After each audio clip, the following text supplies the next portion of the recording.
Javier, me da mucho gusto que pueda hablar contigo y con tu auditorio sobre este tema tan importante, porque tuvimos una reunión hace 2 días, todas las secretarias y secretarios de educación del país, y estuvimos hablando precisamente de estos temas. Quiero decirte que la postura de la Secretaría y mía personal, atendiendo todas las indicaciones de la Secretaría de Salud, es la misma que en marzo de este año. Solo se regresa presencialmente a clases con semáforo verde. Eso no ha cambiado.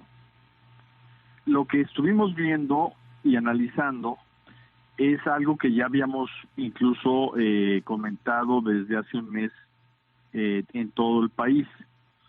Y es que algunos estados, por ejemplo, que tienen escuelas rurales, en donde en todo el municipio no hay un solo caso de COVID, que pudieran dar asesorías, recibir a un grupo muy reducido de niñas y niños, de madres o padres, con cita, para poderles darles o asesoría pedagógica o emocional. No es regreso a clases en amarillo, es simplemente bajo condiciones muy claras de cuidado y de restricciones sanitarias, poder dar asesorías desde la escuela a pequeños grupos, y a eso se le llama, incluso está en la Ley General de Educación, centros de aprendizaje comunitario. Lo que sucede es que estuvimos hablando de esto alrededor de 2 o 3 horas, y pues algunas personas, lo que se habló en 2 horas lo trataron de resumir en 3 renglones en un tuit, y causaron esta confusión de que podía abrirse presencialmente las clases en amarillo o verde. Reitero, es solo en verde, y en amarillo pueden darse asesorías con un protocolo muy claro de sana distancia y uso de cubrebocas a un máximo de 9 alumnas y alumnos. A ver, esto último es muy importante, nos parece muy relevante, esto último que acaba de decir, y lo pregunto porque, por ejemplo, Campeche lleva cerca de 2 meses en semáforo verde y por lo menos no ha habido una intención desde la Secretaría Estatal de regresar a las clases presenciales. Hoy tuve la oportunidad de hablar con el secretario de Educación del Estado de Veracruz. Híjole, secretario, de verdad, más preocupados nos dejaron después de que no tenía tan claro el tema de los protocolos y el regreso. Esto que nos está diciendo, por ejemplo, ya es un estándar establecido. El hecho de decir 9 alumnos es el máximo de alumnos permitidos por salón. ¿Cómo se llega a este número, secretario?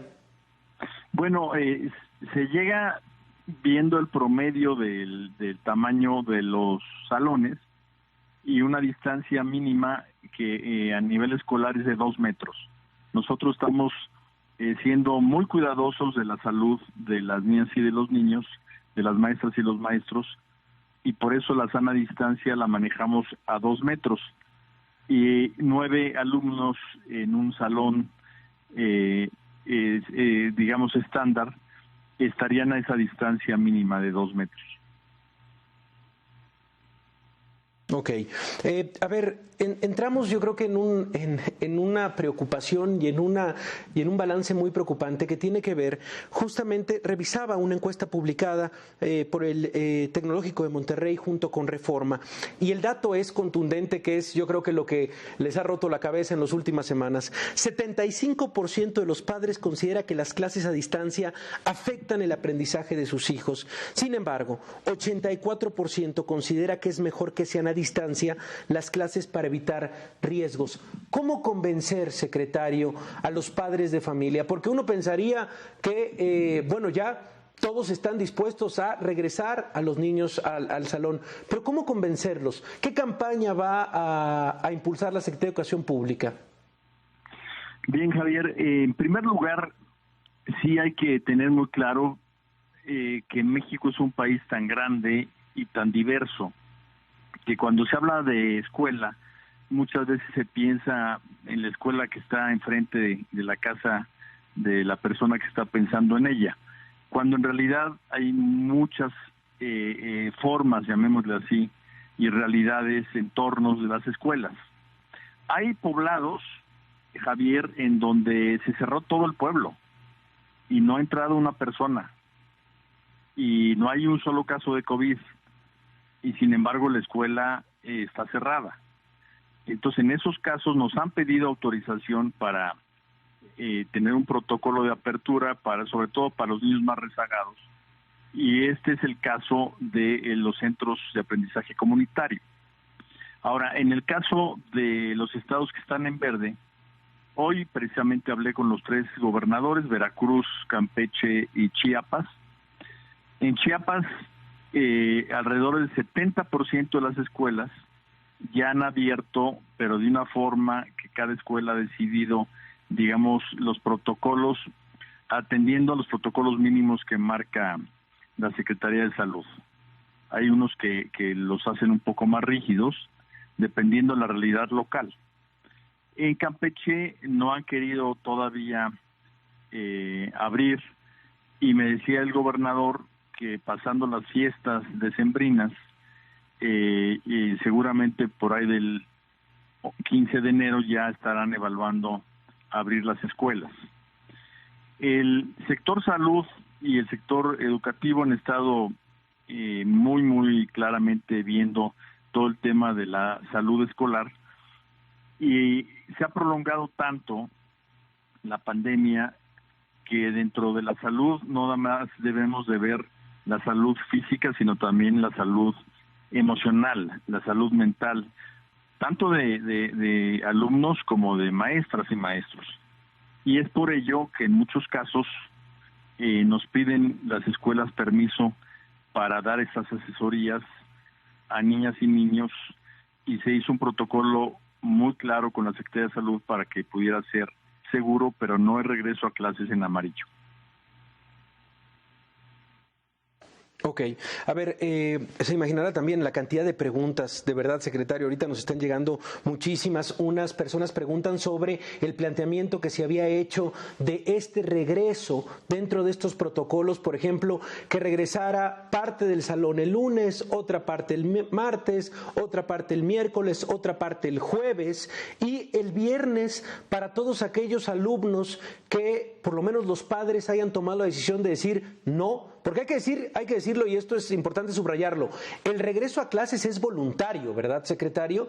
Entonces, ¿qué va a pasar, por ejemplo, con exámenes, calificaciones? Digo, puntualizar este tema que también es preocupante. Sí, Javier. Las evaluaciones, pues ya se hizo la evaluación del primer trimestre.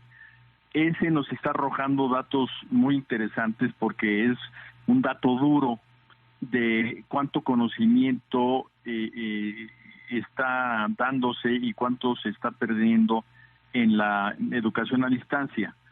Hasta ahora los datos que tenemos son bastante satisfactorios, y las encuestas que tenemos de la satisfacción de madres y padres de familia son de que la mayoría está satisfecha con lo que está aprendiendo sus hijas e hijos.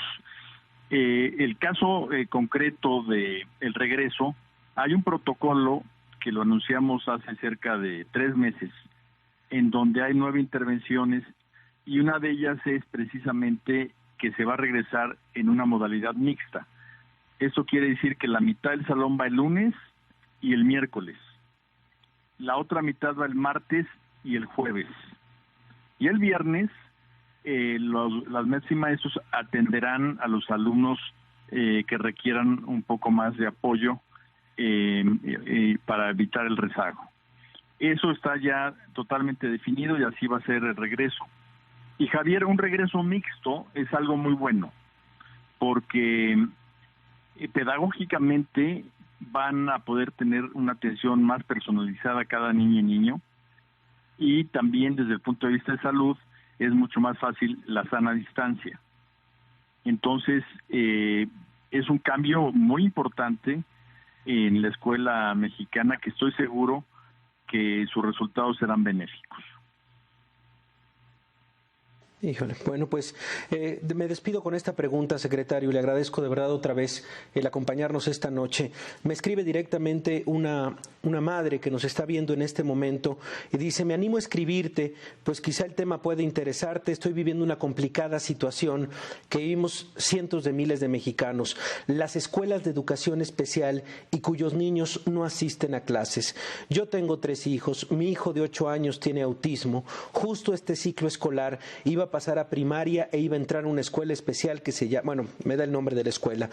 Y bueno, habla justamente, lamentablemente por la pandemia la escuela podría cerrar pronto, ya que no hay dinero suficiente para seguir pagando renta, predial, un mínimo de agua, unos pocos sueldos.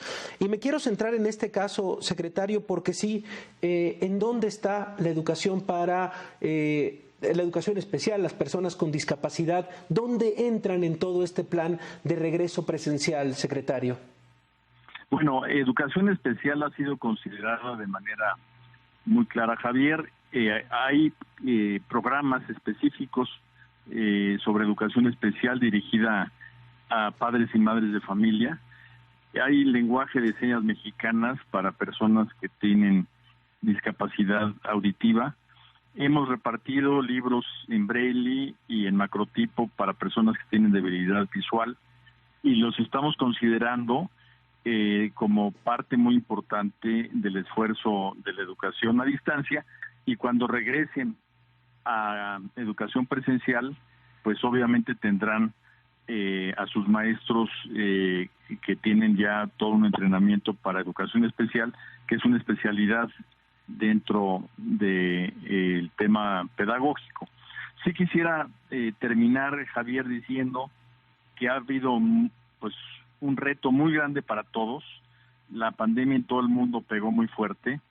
En México estamos tratando en el sector educativo de tomar decisiones que logren que el aprendizaje continúe y que el regreso a clases sea gradual. Otros países han abierto y cerrado.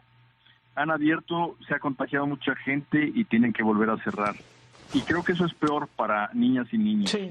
Por eso esta apertura ha sido gradual, y si desafortunadamente hay un rebrote, pues son consideraciones de la Secretaría de Salud de cómo atender este tipo de problemas que son ajenas al sector educativo, pero siempre estaremos viendo por la salud de las niñas y los niños, tanto física como mental, Javier. ¿Va a haber un apoyo específico, una parte del presupuesto para el próximo año, por ejemplo, para dotar de tapabocas, de cubrebocas a los maestros, del equipo necesario para atender a los alumnos? Los estados de la República, en estas reuniones que hemos tenido, que sí quiero señalarte, Javier, los 32 estados participan en las reuniones. En educación estamos unidos todos los mexicanos. Ellos han hecho el compromiso de apoyar a las escuelas con las medidas sanitarias necesarias para el regreso. Y lo que se está pidiendo es que para las niñas y los niños no es un tapabocas, un cubrebocas, digamos, industrial que se compre, sino puede ser una pañoleta que cubra nariz y boca, puede ser un cubrebocas artesanal. Lo importante es cuidarnos entre todos los unos a los otros.